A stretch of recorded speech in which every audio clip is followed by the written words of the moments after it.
নবী হুজরা মুবারক গানে এরা খুব ভাবে নিজের মায়ের কাছে যায় ও যখন দুঃখী মা গো তুমি আমাকে একখানা চাদর দাও আমি আমার লজ্জাস্থান খানা ঢেকে রাখি মায়ের কাছ থেকে একখানা চাদর খানা নিয়ে চাদর খানা নিয়ে নিজে কোনো রকমে লজ্জাস্থান খানা জড়িয়ে দৌড়ে দৌড়ে আল্লাহ নবী হুজরা মুবারক গানে ইয়া রাসূলুল্লাহ হাবিবাল্লাহ ও যুবকেরা আল্লাহ নবী সালামের উত্তর খানা দিলেন ও বাবা আব্দুল্লাহ তুমি এরা খুব ভাবে খালি গায়ে খালি পায়ে কি ব্যাপার বলো ইয়া রাসূলুল্লাহ হাবিবাল্লাহ ইসলাম মানার জন্য মক্কা কাফেররা আমাকে বস্ত্র নিয়ে নিয়েছে আল্লাহ নবী বলে ও বাবা আব্দুল্লাহ মনে কষ্ট লিও নি বাবা মক্কা কাফেররা তোমাকে দিয়ে বস্ত্র খানা নিতে পারে আমার আল্লাহ তোমাকে বস্ত্র ওয়ালা করে দিবে হযরত আব্দুল্লাহ জোরে এরা খুব ভাবে ঝরঝর করে কাঁদে আল্লাহ নবী বলে ও বাবা আব্দুল্লাহ কেঁদো না বাবা কেঁদো না মক্কার কাফেররা তোমাকে দিয়ে বস্ত্র খানা কেড়ে নিতে পারে আজকের দিনে আমি আল্লাহ নবী দুইখানা জুব্বা দিয়ে দিলেন আল্লাহ নবী জুব্বা খানা নিয়ে আব্দুল্লাহ ঝরঝর করে কাঁদে আল্লাহ পাক আমি কত বড় সৌভাগ্যবান মক্কা কাফেররা আমাকে দিয়ে বস্ত্র নিয়ে নিয়েছে আর আজকের দিনে আমি হাবিবুল্লাহর পররার বস্ত্র পেয়ে গেছি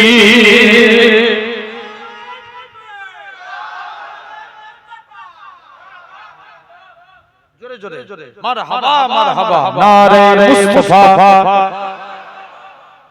মুসলমান ঘরের ছেলে মেয়েরা বাবা তরুণেরা আল্লাহ নবীর সাহাবী হযরত আব্দুল্লাহ জোর করে কাঁদে ইয়া রাসূলুল্লাহ হাবিবাল্লাহ হুজুর বিয়াদবি মাফ করেন হুজুর গুস্তাখি মাফ করেন আজকের দিনে আপনারাই জানেন আপনাই বলে দিলাম হাবিবাল্লাহ হুজুর বিয়াদবি মাফ করেন হুজুর আজকের দিনে আপনার কাছে এসেছি হুজুর আমি জিহাদ আল্লাহ নবী বলে ও বাবা আব্দুল্লাহ শুনে রেখে দাও এরা ভাবে তুমি কেন আজকের দিনে ও বাবা আব্দুল্লাহ কি হয়েছে বলো হুজুর আমি জিহাদের ময়দানে যেতে চাই আল্লাহ নবী দোয়া করে আল্লাহ পাক আমার আব্দুল্লাহর জন্য আব্দুল্লাহর রক্ত কাফেরদের জন্য হারাম করে দিলাম কোন আব্দুল্লাহর কথা বলি তিনি জোরে জোরে কুরআন পড়ে আল্লাহ নবী বলে ও আব্দুল্লাহ মনে কষ্ট লিও নি বাবা মনে দুঃখ লিও নি তুমি চলে যাও আমার আব্দুল্লাহর মনে কষ্ট দিও নি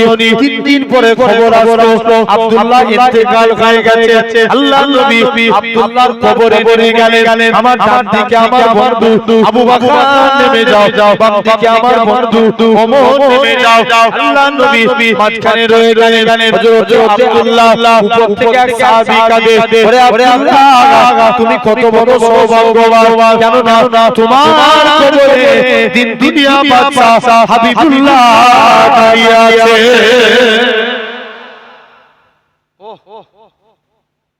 তাহলে আগে নাম্বার কি আমাদের ইয়েস এই তো মাথায় আছে 5টা কোটির একটা বলে মা 2 নম্বর নামাজ পড়ার দরকার আছে না জোর করে বলো আমরা সব বলি আছি করি হ্যাঁ কি না মানুষ চেষ্টা করলে সব পারে তুমি চেষ্টা করলে নামাজ পড়তে পারবে না সে মওলানাতে গেল চেষ্টা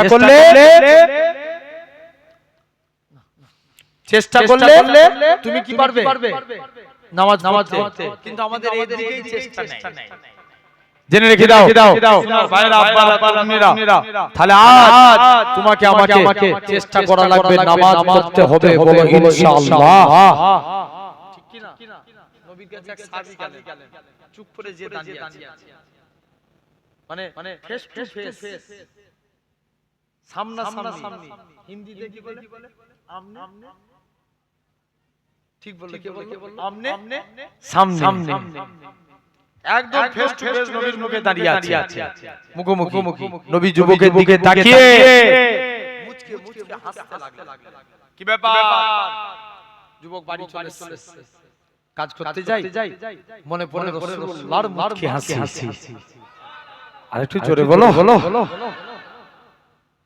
ঘুমাতে যাচ্ছে দেখবেন একটা যুবক একটা মেয়েকে ভালো লেগে গেছে সব সময় তার কথা মনে পড়ে না কথা বলেন হ্যাঁ কি না এখন যুবক নবীর হাসি দেখে ফিদা যাই নবীর কথা মনে পড়ে নবীর কাছে যে বলছে হুজুর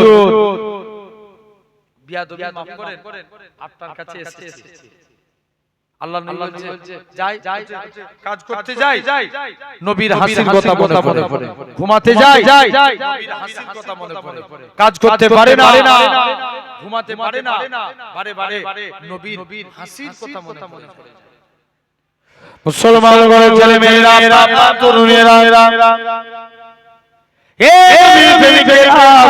যুবক ছেলেরা মসজিদের দিকে চলে যায় যুবক আমার বাড়ি থেকে আল্লাহ নবী হুজরা মুবারকে গেলেন ইয়া রাসূলুল্লাহ হাবিবাল্লাহ হে হযরত মুহাম্মদ সাল্লাল্লাহু আলাইহি ওয়াসাল্লাম হুজুর আমি কাজ করতে যাই হুজুর আমার মনে পড়ে যায় আপনি মুচকি আসি হুজুর আমি ঘুমাতে যাই মনে পড়ে যায় আপনি মুচকি আসি হুজুর আমি কাজ করতে পারি না হুজুর আমি ঘুমাতে পারি না বারে আপনার নূর চাঁদ মুখখানা দেখতে মন চায় আল্লাহ নবী বলে ও বাবা যুবক মনে কষ্ট লিও নি বাবা কি ব্যাপার বলো ইয়া রাসূলুল্লাহ হাবিবাল্লাহ হুজুর আপনার খাতখানা বাড়িয়ে দেন আজকে দিন আমি ঈমানের কালেমা পড়ে মুসলমান হয়ে গেলাম হুজুর মুসলমান তবে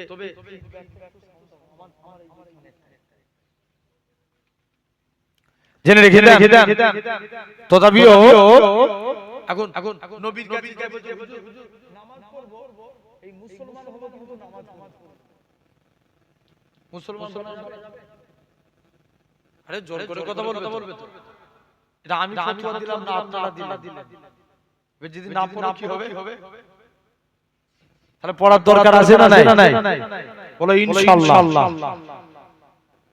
এখন নবীর কাছে হুজুর মুসলমান হওয়ার নামাজ পড়বি যা তো যা মন চাই তুই করবি সব তোর বন্ধুরা নামাজ পড়ে এখন নবীর কাছে চলে হুজুর আমি নামাজ পড়বনি বলেছিলাম না তবে আজকে দিনে নামাজ পড়ব কিন্তু আমি উজু করব কি করবেন দাদা উজু করবেন ভাই উজু আগে না নামাজ আগে উজু আগে হাদিস পাক আল উজু মিফতাহুস সালাত উজু নামাজের চাবিকাঠি as-salatu মিফতাহুল জান্নাহ নামাজ আল্লাহর জান্নাতের চাবি উজু কিসে এই নামাজের জান্নাতের চাবি যুবক যে বলছে হুজুর নামাজ পড়ব উজু করব নেই বলছে এই ব্যাপার যা তো যা মন চাই তুই করবি যা যুবক একদিন শুনছো তো যুবক একদিন বিনা উজুতে মসজিদের দিকে চলে গেছে বিনা যাবেন মুসলমান ঘরের ছেলে মেয়েরা তরুণেরা যুবক ছেলেরা মসজিদের দিকে চলে যায় যে দেখে আল্লাহ নবী জামাতা হযরত ছেলে আলী রাদিয়াল্লাহু তাআলা আনহু হুজুর আমার মসজিদে দাঁড়িয়ে উজু করার নিয়ম হচ্ছে দুই হাতের কোণে পর্যন্ত দো করা হযরত আলী বগলে কিছু দেখে দো করে পা ধোয়া নিয়ম হচ্ছে দুই পায়ে গাঁট পর্যন্ত দো করা হযরত আলী হাঁটু নিচু দেখে পা দো করে যুবক ছেলে কানা বলে হে রাসূলুল্লাহ জামাতা হে হযরত আলী তুমি কেন এত বেশি করে উজু করো হযরত আলী বলে ওগো বাবা আল্লাহ নবীর মুখ থেকে শুনেছি আল্লাহ নবী জানিয়েছেন যে পবিত্র উজু দার হবে উজুর পানি শরীরে যেই জায়গায় থাকবে কাল কিয়ামতের ময়দানে শরীরের ওই জায়গা থেকে নূর চমকাতে থাকবে কি চমকাবে নূর চমকাবে যুবক নবীর কাছে চলেছে হুজুর আমি নামাজ পড়বনি বলেছিলাম তবে আজকে দিনে কথা দিচ্ছি 5 ওয়াক্ত নামাজের আগে 5 বার গোসল করে উযু করে নামাজ যারে বলবে না কবার বলো 5 বার আসেন মন দিয়ে শুনেন তাহলে 2 নম্বর নামাজ 3 নম্বর রোজা কি রোজা এই দেখবেন গত বছর তার আগের বছর সূর্যের কত তাপমাত্রা ছিল। কেরালার একটা যুবক সূর্যের বিরুদ্ধে পুলিশের কাছে মামলা করেছে। কার বিরুদ্ধে? সূর্যের বিরুদ্ধে। আমরা বাড়ি থেকে বেরোতে পারিনি। সূর্য তামাম পৃথিবীর মানুষকে হারিয়ে দিয়েছে। আল্লাহর কসম, সূর্য রোজাদার বান্দার কাছে হেরে গেছে। আরো জোরে বলো। ওইখানে একটা টুপি মাথায় দিয়ে বসে আছে, লাল কালারের আগেরটা চুপ করে বসে আছে। দেখো সুবহানাল্লাহ বলে। জোরে বলো সুবহানাল্লাহ। জেনে রেখে দেন ভাইরা, আপনারা তরুণেরা। তাহলে 3 নাম্বার রোজা, 4 নাম্বার যাকাত। 1 লাখ টাকা কত টাকা জানা আছে? না 1 লাখে 2,500, 1 লাখে 2,500, 2 লাখে 5,000 যাকাত। টাকা নিয়ম মাফিক যত টাকা হচ্ছে হিসাব করে যাকাত দিবেন। আপনাদের এলাকায় তো আল্লাহ করে অনেক মাদ্রাসা আছে, হ্যাঁ কি না? মাদ্রাসায় আপনারা দান করবেন, ওগুলোকে হিলা করে নেবেন। একটা গরিব মানুষকে দিয়ে কি করবেন? মসলা কি করবেন? হিলা মানে যে গরিবটাকে বলবে তোমাকে টাকাটা দিয়ে দিলাম, যাকাতের টাকার প্রাপ্য। ও বলল যে এটা আমার টাকা, আমি আল্লাহর মাদ্রাসায় দান করব। এবং এই যে আদান প্রদান করলো, বেনিফিট ওকে কিছু দিতে হবে তো? দিতে হবে না? গরিবটাকেও কিছু দেয়া লাগবে। জেনে রেখে দেন পাই টু পাই যাকাত আদায় করবেন, বলেন ইনশাআল্লাহ। জেনে রেখে দেন 5ম নাম্বার হজ। দেখবেন মানুষ আছে খুব পাকা আছেন, এরা খুব পাকা। এখানে পাকামো করতে মক্কাতে যেও পাকামো করে। কথা বলেন আছে না? জেনে রাখবেন এরকম কিছু মানুষ আছে বলে আমরা উমরা করতে এসেছি, উমরার আরকান 4টে, হেরাম করব, তোয়াফ করব, সাই করব, মাথা চুল ফেলে দেব। কেন আমরা মদিনায় যাব? জেনে রেখে দেন আমিও আপনাদের দোয়ায় এই 4 মাস আগে মক্কা শরীফ মদিনা শরীফে ছিলাম। তো যে দেখলাম মদিনার তুলনায় মক্কায় ভিড় বেশি। কারণ মক্কায় অনেক মানুষ যায়, ওয়াহাবি যায়, মাযহাবি যায়, কিন্তু মদিনায় তারাই যায় যারা হাবিবুল্লাহর গোলাম। জোরে বলে কথা ঠিক না? অনেকে আবার মসলা মানে যে কেন মদিনায় যাব? এটা তো হজের বা উমরার কোনো আরকান নয়। মুসলমান ছেলে মেয়েরা, বাবা তরুণেরা,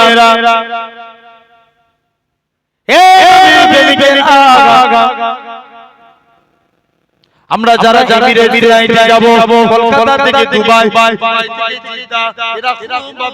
দুবাই গিয়ে আমাদের একটা এরকম আমাদের মিকাত হলো ইয়াল্লাহ, কিন্তু আমরা ফ্লাইটের ভিতরে এরকম বড় জাম বলে অনেক এয়ারপোর্টের ভিতরে এরকম পড়ে এরকম পড়ে দুরাকাত নামাজ পড়ে বান্দা কানা তালবিয়া পড়তে আল্লাহ কাবার দিকে চলে যায়।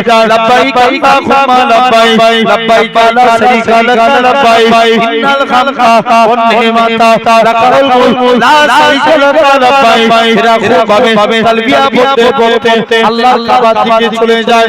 কাবাকে দেখতে পায়, আরে আমার জানের কাবা, আরে আমার মনের কাবা। জীবনে কোনোদিন কাবা দেখতে পাবো কি জানি না, সেই কাবার সামনে হাজির যুবকেরা কাবাকে তোয়াফ করে সাফা মারওয়া সাই করে মাথা চুল ফেলে যায়। অনেকে বলে কেন আমরা মদিনায় যাব? কত বড় কপাল ভালো থাকে। এই কাবা শরীফ হতো না, আমার রাসূলুল্লাহ যদি না হতো, ইব্রাহিম নবীও হতো না, আমার রাসূলুল্লাহ যদি না হতো, ইসমাঈল নবীও হতো না, আমার রাসূলুল্লাহ যদি না হতো। যে খাতিরে আল্লাহ পাক কাবাকে শরীফ করেছে, কেন না নবী আমার কিবলাতাইনে 2 রাকাত নামাজ পড়ে নবী আমার মনে পড়ে আল্লাহ পাক আপনি যদি কাবাকে কিবলা করে দেন, আমি নবী এতেই বড় খুশি। আমার আল্লাহ জানিয়ে দেয় আমার হাবিব আপনি সিজদা থেকে মাথা তুলুন, আমি আল্লাহ পাক আপনার খাতিরে আমি আল্লাহ কাবাকে কিবলা করে দিলাম। একটু জোরে বলা গেল না কি বানালো